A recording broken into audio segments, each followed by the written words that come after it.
لانه حنبني قوات مسلحه قادره فقط موجوده بتمرين زي ده الاعداء ناخذوه ان شاء الله.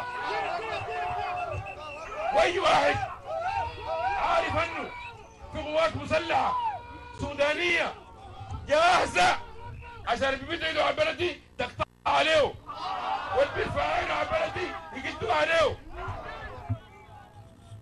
ونحن معاكم وبيكم ان شاء الله حنبني السودان. السلام عليكم. عندي مجموعة برقيات سريعة تخص موضوع حلايب وشلاتين. البرقية الأولى نحب نوجهها للحكومة المصرية. يا حكومة مصر، انظري في كل خرائط العالم تجدي أن حلايب وشلاتين هي تابعة للسودان، فما هي مصلحتك من إثارة فتنة بين الشعبين المصري والسوداني؟ يجب عليك أن تستمعي لنداء العقل وتتخلي عن إثارة هذه القضية وعن إثارة هذه الفتنة.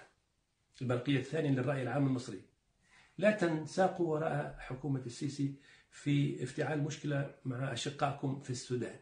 لا تستمعوا للإعلام الهابط المنحط أخلاقيا حاشا السامعين جميعا الذي يشتم الآن السودان وشعب السودان ورئيس السودان.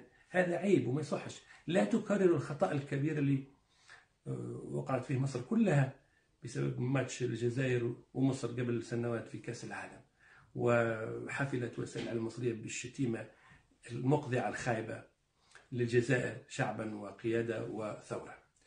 البقية الثالثة للشعب السوداني: الحق معك في هذا الموضوع 1000%. أريد منكم ألا تردوا على الإعلام الهابط بمثله، ولا الانحطاط الإعلامي اللي يعبر عنه أحمد موسى وآخرون بمثله. أنتم أنا أشهد لكم وعشت معكم أنكم من أحسن وأرقى وأفضل شعوب العالم. الحق معكم، ويجب على كل مناصر الحق أن يتضامن معكم.